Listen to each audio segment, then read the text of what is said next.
Hello everybody, welcome to the colours of knowledge. और आज हमारी कक्षा 10वीं की जो एनसीईआरटी की मैथ्स है उसमें चैप्टर 5 में एक्सरसाइज 5.2 है ये। तो 5.2 का जो 13वां प्रश्न है उसको हम हल कर रहे हैं। ठीक है, देखिए प्रश्न क्या कहता है, 3 अंकों वाली कितनी संख्याएं 7 से विभाज्य है। तो 7 से विभाज्य 3 अंकों की जितनी भी संख्याएं हैं उनका मान आपको बताना है कि ऐसी कितनी संख्याएं हैं। ठीक है, तो देखो हम जानते हैं कि 3 अंकों की संख्याएं जो होती है वो 100 से 999 तक होती है ना। 100 के पहले 99 आता है जो कि 2 अंकों की संख्या है, और 999 के आगे 1000 आता है जो कि 4 अंकों की संख्या है। तो 3 अंकों की संख्या है हमारी, कुल मिला के 100 से लगा के 999 तक होती है। अब इन 3 अंकों की संख्याओं की श्रेणी कैसे बनेगी। 100, 101, 102, 103, 104, 105, 106 और ऐसे आगे चलते चलते आप 990, 991, 992, 993, 994, 995, 996, 997, 998 और कहाँ तक पहुँचेंगे, 999 तक पहुँच जाएंगे।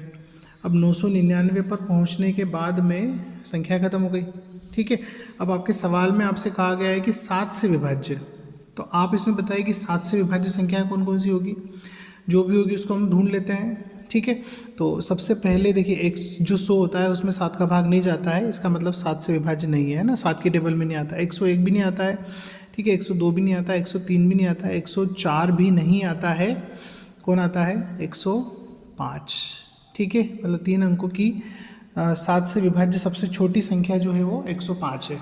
ठीक है, आप चाहे तो भाग दे के देख सकते हैं। 105 को आप जब 7 से भाग देंगे, 7 एकम 7, 3 बचेंगे, ऊपर से 5 लेंगे आप, 7 पंजे 35। ठीक है, तो आपकी जो पहली संख्या है 7 से विभाज्य, मतलब यहाँ लिखेंगे हम 7 से विभाज्य, है ना। 7 से विभाज्य कौन सी संख्या लिखना है आपको, 3 अंकों की, 3 अंकों की संख्याएं। ठीक है, कौन कौन सी हो जाएगी, एक तो हो गई 105 सबसे पहले नंबर पे, उसके बाद दूसरी हो जाएगी 112, है ना, क्योंकि 105 में 7 जोड़ेंगे आप तो 112 मिलेंगे आपको। ठीक है, उसके बाद में 112 के बाद में आपको मिलेगा 119, और इसी प्रकार से आगे आप बढ़ते जाएंगे।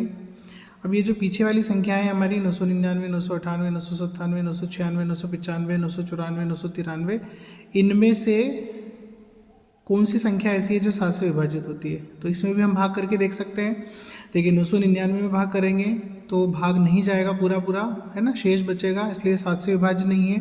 998 को करेंगे, इस पर भी नहीं बचेगा, है ना, मतलब इसमें भी शेष बचेगा, 0 नहीं आएगा शेष में, इसलिए ये भी 7 से विभाज्य नहीं है। इसमें 7 का भाग देंगे, इसमें नहीं आएगा, इसमें भी नहीं आएगा, इसमें भी नहीं आएगा, इसमें आएगा 994 में, है ना, मतलब 994 ऐसी संख्या है जिसमें 7 का पूरा पूरा भाग चला जाता है। देखिए 7 एकम 7, कितने बचेंगे, 2, ऊपर से 9 लेंगे हम, और 7 चौक 28 हो जाएगा, 1 बचेगा, ऊपर से 4 लेंगे आप तो 7 दूनी 14, शेषफल क्या रह गया, 0 रह गया। इसका मतलब 3 अंकों की जो सबसे बड़ी संख्या है जो 7 से विभाजित होती है वो कितनी है, 994। ठीक है, तो आपकी 7 से विभाजित 3 अंकों की ये समांतर श्रेणी बन गई है। क्या बन गई है, ये समांतर श्रेणी बन गई है किसकी, 7 से विभाज्य संख्याओं की।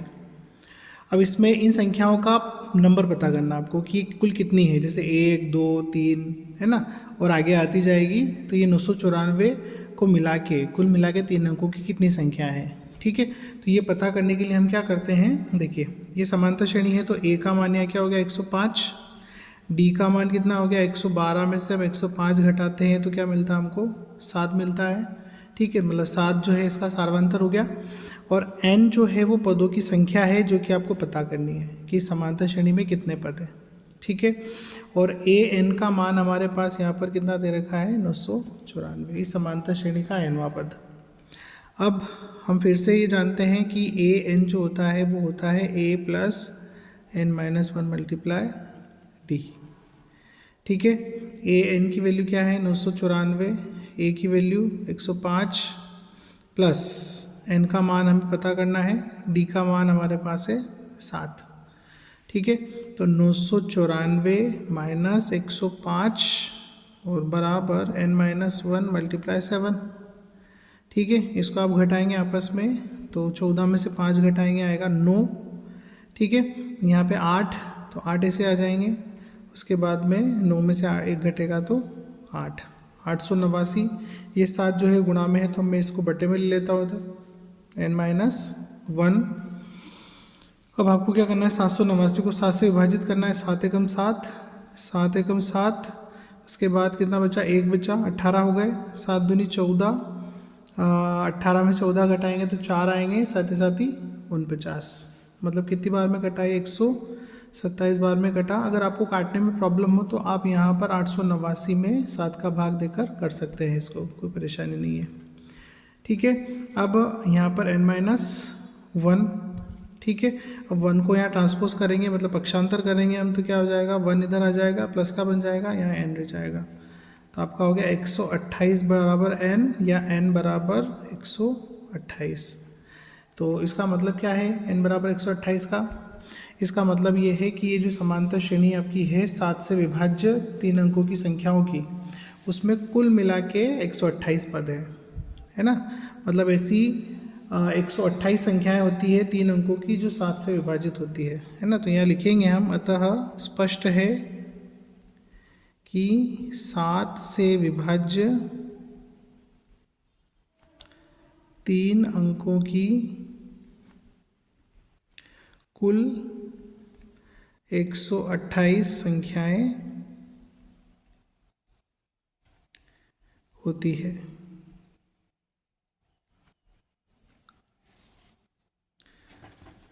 ठीक है, तो आशा करता हूँ आपको समझ आया होगा। बहुत ही आसान प्रश्न है, बहुत ही अच्छा प्रश्न है और छोटा सा प्रश्न है।